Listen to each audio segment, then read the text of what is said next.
Assalamualaikum warahmatullahi wabarakatuh. Perkenalkan, saya Nabila Mahdia Putri dari NIM 006 akan menjelaskan terkait hakikat dan sejarah munculnya persoalan-persoalan teologi Islam. Sebelum itu, tentu saja kita harus mengetahui terlebih dahulu apa itu teologi Islam. Jadi, kata teologi itu berasal dari dua kata, yaitu berasal dari kata Theos dan Logos, yang mana Theos sendiri berarti Tuhan dan Logos berarti ilmu pengetahuan. Sehingga ketika disimpulkan, maka teologi artinya yaitu ilmu yang mempelajari terkait ketuhanan. Nah, kemudian selanjutnya yaitu kita langsung membahas terkait sejarah munculnya persoalan-persoalan teologi Islam.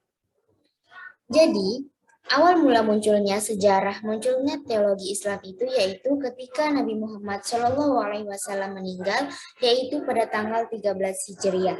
Yang mana ketika beliau wafat, kondisinya pada saat itu beliau tidak meninggalkan wasiat atau pesan sama sekali terkait siapa yang cocok menggantikan posisi beliau sebagai kepala negara pada saat itu. Sehingga para sahabat pun melakukan musyawarah, perundingan, yang mana di dalamnya terdapat juga perdebatan-perdebatan kecil terkait siapa yang cocok untuk menggantikan beliau. Sehingga muncullah kesepakatan yang mana para sahabat tersebut menyepakati bahwasanya yang cocok untuk menggantikan Nabi Muhammad SAW yaitu Abu Bakar Al-Siddiq. Kemudian pada tidak lama masa kepemimpinannya Abu Bakar Al-Siddiq sebagai khalifah karena beliau sakit-sakitan sehingga beliau pun wafat. Pada saat itu Abu Bakar Al-Siddiq meninggalkan wasiat bahwasanya yang menggantikan beliau ketika beliau wafat yaitu Umar bin Al-Khattab. Pada masa kepemimpinan Umar bin Khattab, beliau memberikan kebijakan yang mana kebijakan tersebut sama seperti yang dilakukan oleh Abu Bakar As-Siddiq. Beliau bersifat adil dan rakyat pada saat itu makmur. Akan tetapi pada suatu hari Umar bin Al-Khattab dibunuh oleh Abu Lu'lu'ah. Kemudian Umar bin Al-Khattab pun digantikan oleh Utsman bin Affan. Pada masa kepemimpinan Utsman bin Affan, pada saat itu beliau kurang lebih memimpin selama 14 tahun. Nah, pada 7 tahun pertama, Utsman bin Affan itu memimpin dengan kebijakan-kebijakan yang sesuai dengan kebijakan yang diambil oleh Umar bin Al-Khattab, Abu Bakar yang mana berdasarkan sunnah Rasul, kemudian mengambil kebijakan dengan adil. Akan tetapi pada 7 tahun selanjutnya, Utsman bin Affan mulai terpengaruh oleh keluarganya, yang mana keluarganya Utsman bin Affan ini terdapat salah satu anggota keluarganya itu pernah diusir oleh Nabi keluar dari Mekah pada saat itu. Sehingga Utsman bin Affan ini mulai terpengaruh oleh keluarganya, sehingga ketika beliau mengambil kebijakan, maka kebijakannya tersebut lebih menguntungkan kepada pihak keluarganya. Seperti pada saat itu para pemimpin atau gubernur-gubernur yang dipilih oleh Umar bin Al-Khattab diganti oleh Utsman bin Affan dengan keluarga atau kerabat-kerabat dekatnya, sehingga kebijakan-kebijakan beliau mulai meresahkan masyarakat, sehingga banyak dari masyarakat mulai memberontak, hingga pada suatu ketika Utsman bin Affan pun mati dibunuh oleh pemberontak dari Mesir. Nah, setelah habis masa kepemimpinan Utsman bin Affan, kemudian digantikan oleh Khalifah Ali bin Abi Thalib.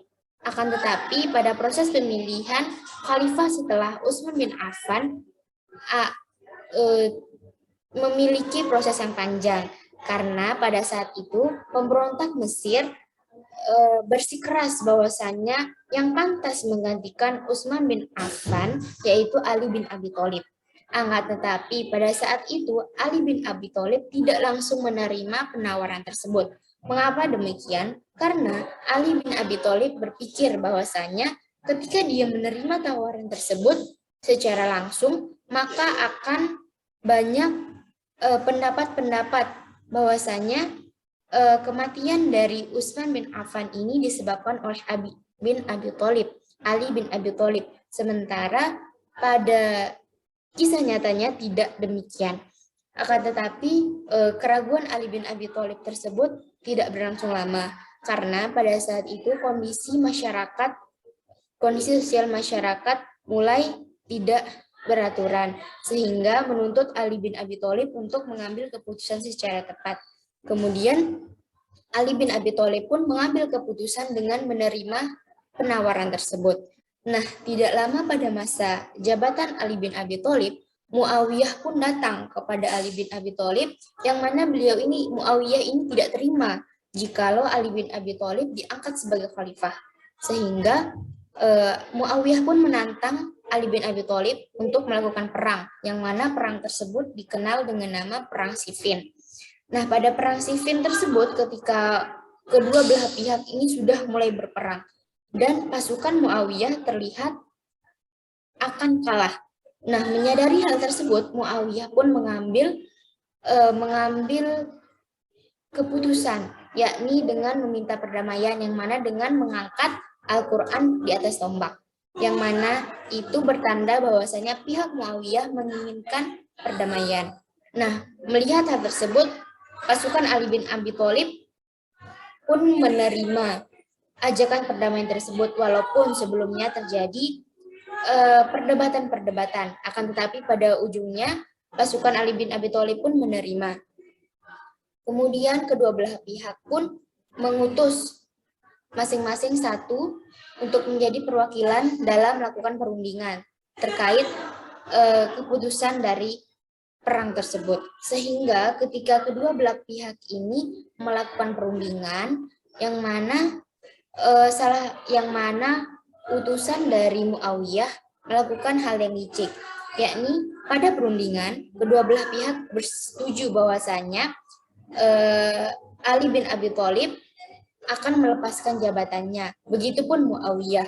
Nah, karena utusan dari Ali bin Abi Thalib ini lebih tua, yang mana pada orang Arab itu lebih mendahulukan orang yang tua terlebih dahulu daripada orang yang masih muda. Maka pada saat itu utusan Ali bin Abi Thalib pun mengumumkan bahwasanya pada hasil musyawarah tersebut mengumumkan bahwasanya Ali bin Abi Thalib melepas jabatannya sebagai kepala negara.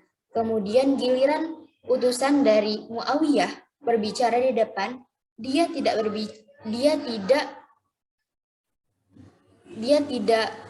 bicara bahwasanya Muawiyah melepaskan jabatan, akan tetapi utusan dari Muawiyah ini berbicara bahwasanya Muawiyah diangkat sebagai khalifah, yang mana hasil dari perdamaian tersebut sangat merugikan pihak Ali bin Abi Thalib.